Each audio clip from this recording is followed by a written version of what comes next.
வணக்கம். தாய் டிவியின் பிரதான செய்திகளுடன் இணைந்திருக்கும் நான் ரோஷானி மனோரஞ்சன். முதலில் தலைப்புச் செய்திகள்.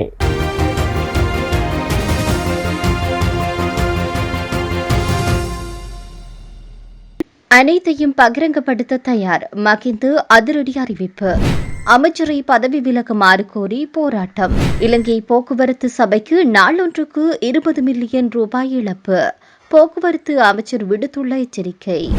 ஈரானின் கண்ணியமற்ற செயல். ஹார்முஸ் குறித்து மீண்டும் கொந்தளிக்கும் ட்ரம்ப். திடீரென மனம் மாறிய நெதன்யாகு. லெபனான் குறித்து இஸ்ரேலின் தீர்மானம். பிரித்தானியாவிற்குள் ஊடுருவிய ரஷ்ய நீர்மூழ்கி கப்பல், விடுக்கப்பட்டுள்ள எச்சரிக்கை. இனி விரிவான செய்திகள்.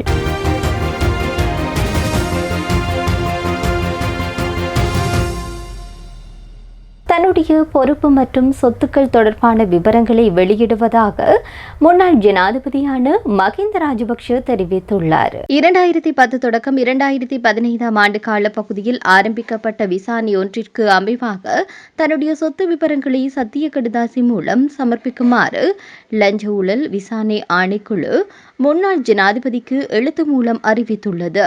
எனக்கோ அல்லது எனது குடும்ப உறுப்பினர்களுக்கோ சொத்துக்களை மறைக்க வேண்டிய அவசியம் இல்லை எனவும் முன்னாள் ஜனாதிபதி மகிந்த ராஜபக்ஷ வலியுறுத்தினார். அதற்கமைய ஆணைக்குழுவின் கோரிக்கைக்கு இணங்கி உரிய ஆவணங்களை வழங்க தான் தயாராக இருப்பதாக அவர் மேலும் தெரிவித்துள்ளார். மின்வளம் மற்றும் எரிசக்தி அமைச்சர் குமார ஜெயக்கொடியை பதவி விலகுமாறு கோரி எதிர்க்கட்சியினர் போராட்டம் ஒன்றை இன்றைய நாளில் முன்னெடுத்துள்ளனர். நாடாளுமன்ற வளாக பாதையில் இந்த போராட்டம் முன்னெடுக்கப்பட்டுள்ளது. மின்வலு மற்றும் எரிசக்தி அமைச்சராக கடமையாற்றி வரும் குமார ஜெயக்கொடி ஊழல் மோசடிகளில் ஈடுபட்டதாக எதிர்க்கட்சியினர் குற்றம் சுமத்தியுள்ளனர். இன்றைய தினம் அமைச்சருக்கு எதிராக நம்பிக்கையில்லா பிரேரணை குறித்த விவாதம் நடத்தப்பட உள்ளது. இந்த நிலையில் நிலக்கரி கொள்வனவில் பாரிய மோசடி இடம்பெற்றுள்ளதாக எதிர்க்கட்சியினர் குற்றம் சுமத்தி வரும் பின்னணியில் இன்றைய தினம் எதிர்க்கட்சி நாடாளுமன்ற உறுப்பினர்கள் எதிர்ப்பு போராட்டம் ஒன்றை முன்னெடுத்துள்ளனர். எதிர்க்கட்சி உறுப்பினர்கள் கருப்பு பட்டியை அணிந்து போராட்டத்தில் ஈடுபட்டுள்ளனர்.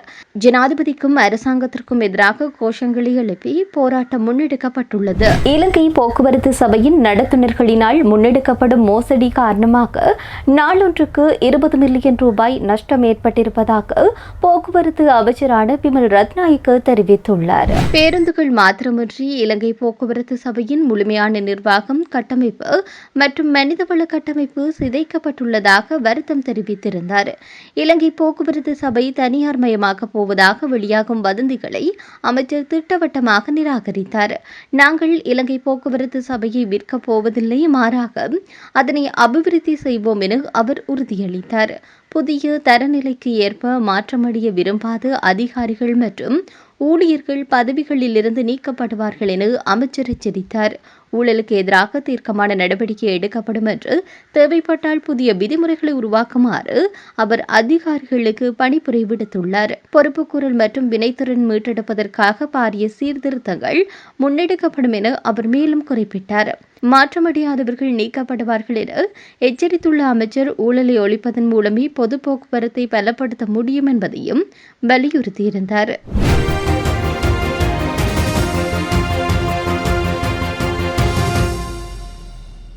ஹார்முஸ் நீர்நிலை வழியாக எண்ணெய் கொண்டு செல்வதில் ஈரான் மிக கடுமையாக நடந்து கொள்வதாக அமெரிக்க ஜனாதிபதி டொனால்ட் ட்ரம்ப் தெரிவித்திருக்கின்றார். ஹார்முஸ் நீர்நிலை வழியாக எண்ணெய் கப்பல்கள் செல்வதை ஈரான் கையாளும் விதம் குறித்து அமெரிக்க ஜனாதிபதி டொனால்ட் ட்ரம்ப் தன்னுடைய ட்ரூத் சோஷியல் தளத்தில் கடும் அதிருப்தியை வெளியிட்டுள்ளார். குறித்த பதிவில் ஹார்முஸ் நீர்நிலை வழியாக எண்ணெய் கொண்டு செல்வதை அனுமதிப்பதில் ஈரான் மிக மோசமான முறையில் செயல்படுகின்றது. இது கண்ணியமற்ற செயல் என்று கூட சொல்லலாம். இது நாம் செய்து கொண்ட ஒப்பந்தம் அல்ல என தெரிவித்துள்ளார். ஹார்முஸ் வழியாக செல்லும் கப்பல்களுக்கு ஈரான் சட்டவிரோதமாக சுங்க கட்டணம் வசூலிப்பதாக முறைப்பாடுகள் எழுந்துள்ளது. ஈரானை தாண்டி செல்ல ஈரானிய கடற்படையிடம் முன்கூட்டியே அனுமதி பெற வேண்டும் என்றும் மீறினால் கப்பல்கள் அழிக்கப்படும் என்று ஈரான் எச்சரித்திருந்தது.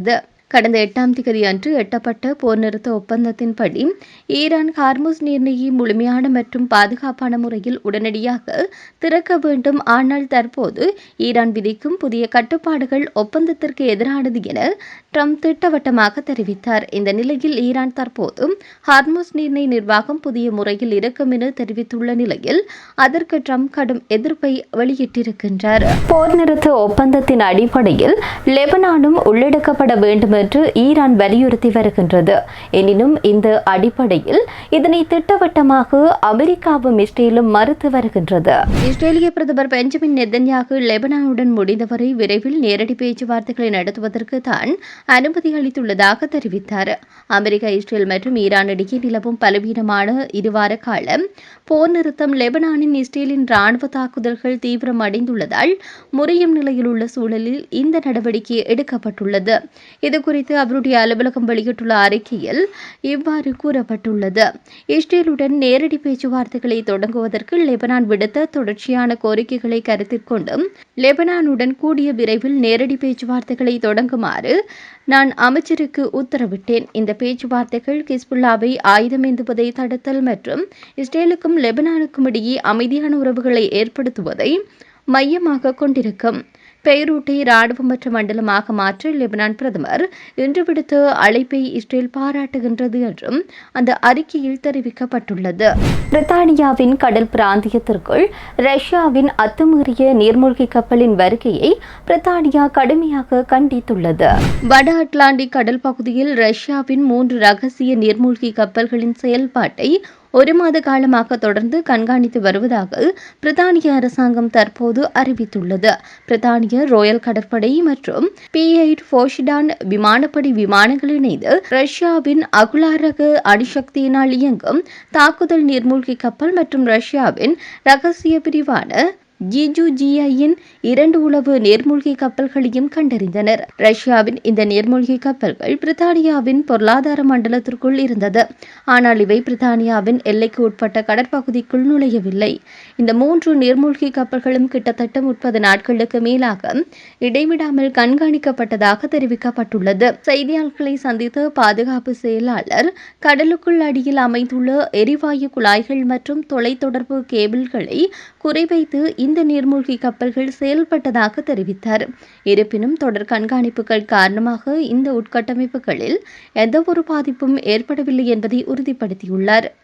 மேலும் இது தொடர்பாக ரஷ்யாவிற்கு கடும் எச்சரிக்கை விடுத்த பிரித்தானிய பாதுகாப்பு செயலாளர் பல்வேறு உலகளாவிய நெருக்கடிக்கு மத்தியில் பிரித்தானியா விழிப்புடன் இருப்பதாக தெரிவித்தார். மத்திய கிழக்கில் உள்ள பதற்றங்களை பயன்படுத்தி மேற்கத்திய நாடுகளின் கவனத்தை நீங்கள் திசை திருப்ப முயற்சித்தாலும் பிரித்தானியாவின் முக்கிய எதிரி ரஷ்யா தான் என்பதில் தெளிவாக இருப்பதாக தெரிவித்துள்ளார். இத்துடன் தாய் டிவியின் பிரதான செய்திகள் நிறைவடைகின்றது.